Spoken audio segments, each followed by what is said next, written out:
explanation from the nun's priest's tale, और उसको ऐसे भी पूछ सकता है, annotate the following lines, note दीजिए, इसमें अपना टिप्पणी दीजिए। अब देखिए लाइन दिया रहेगा, and as for those who blink when they should think, God blot them from this everlasting book. Nay, rather, said the fox, his plagues be flung on all who clatter that should hold their tongue. ये middle English में है, समझना कुछ भारी है, लेकिन आपको तो पढ़ के तैयारी करनी पड़ेगी. क्वेश्चन नंबर दीजिएगा. क्वेश्चन नंबर में एक्सप्लेनेशन में ये ABC जो भी किए हैं वो नंबर देना जरूरी है. अब शुरू ऐसे कीजिए, this is an extract from nun's priest's tale by Chaucer. यदि ये नहीं पकड़ पाए तो कहिए सिर्फ this is an extract from Chaucer. The poet gives 2 morals, 2 शिक्षाएं हैं. वन, पहला, बिवेयर ऑफ फ्लैटरर्स, जो फुला देना, बड़ाई करे, झूठी प्रशंसा करे, उससे सावधान. और दूसरा का मॉरल है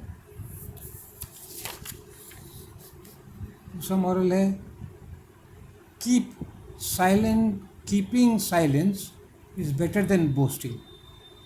डिंग हाँकने से अच्छा है चुप रहिए. Keeping silent is better than boasting.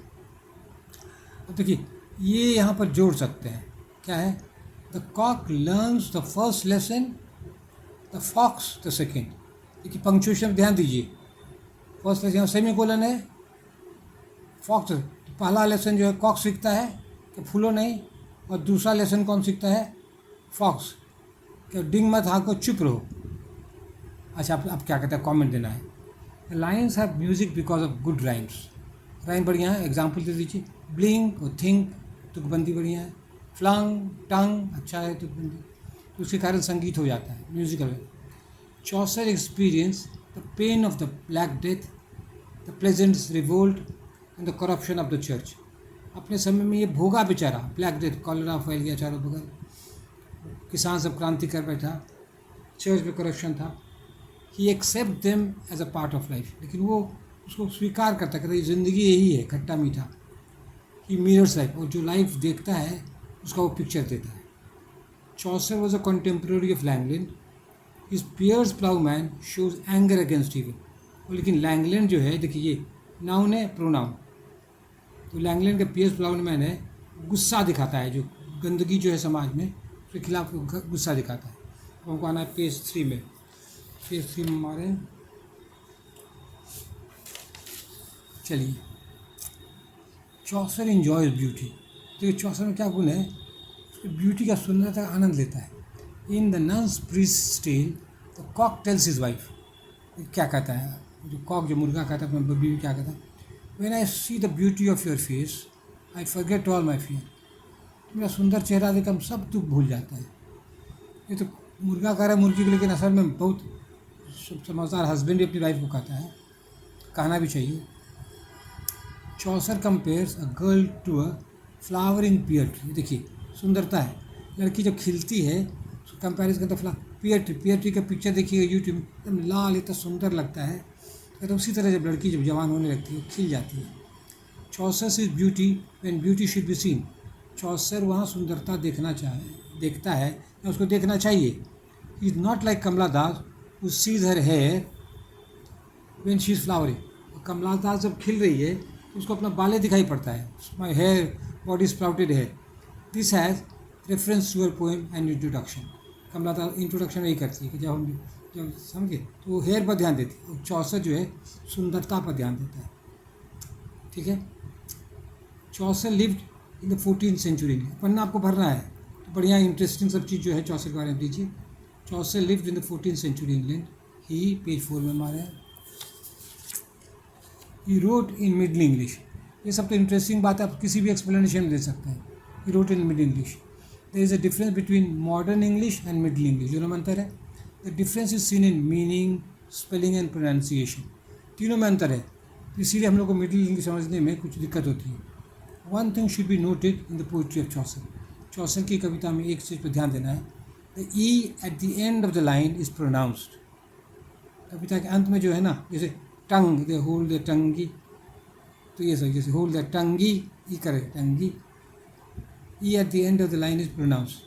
Then we can read Chaucer's poem as we read the blank verse of Shakespeare or the heroic couplet of Pope. यदि ये बात हम समझ जाएं तो हम लोग जैसे चौसर की, जैसे हम लोग शेक्सपियर क्या क्या ब्लैंक वर्ड पढ़ते हैं शेक्सपियर का और पोप का हीरो कपलेट पढ़ते हैं, वैसे हम लोग चौसर की कविता पढ़ सकते हैं। ठीक है, अब देखिए इसमें नंबर देगा स्कैंशन में, ये टेक्निकल चीज़ है। We are scanning a line from the given context. जो लाइन आसान लगे, जिसमें आप 101% श्योर हैं कि पक्का मेरा सही, वही स्कैन कीजिए, गलत मत स्कैन कीजिए, गलत मत कीजिए। तो स्कैनिंग यहाँ पे हम लोग ये प्रैक्टिस करने से हो जाएगा। क्या देखिए कैसे है, on all who chat that should hold their tongue, देख रहे हैं आप, तो ये है एक्सेंट है। फिर एक बार, on all who chat that should hold their tongue।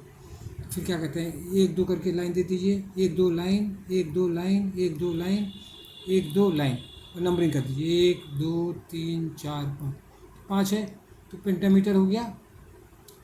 और आयम्बिक है, अनएक्सेंटेड एक्सेंटेड होता है आयम्बिक। तो क्या कहते हैं, हम चले जाएंगे लास्ट पेज में, आ गए पेज 5 में। अब ये मेरा आखिरी पेज है। The line is in iambic pentameter, आपको बता दिए। अनएक्सेंटेड एक्सेंटेड हो गया आयम्बिक, और 5 फोटो, 1 2 3 4 5 गिनती करा दी आयम्बिक पेंटामीटर। तो extract is appealing in content and style both, और एक्सट्रैक्ट जो है कंटेंट में भी अच्छा है और स्टाइल भी बढ़िया है। तो ये होगी, दैट्स ऑल, थैंक यू। अब देखिए काउंटिंग वर्ड है ना, काउंट की करीब लगभग 248 बेसी हो गया, कुछ जोड़ दिए ना बाद में तो क्रॉस कर गया, लेकिन 250 से क्रॉस मत कीजिए, शायद 10 नंबर आता है, इसीलिए आपको कम से कम 250 वर्ड में लिखना है। जब मार्क्स देख कर तब वो कीजिए, सिलेबस देख लीजिएगा। That's all, thank you.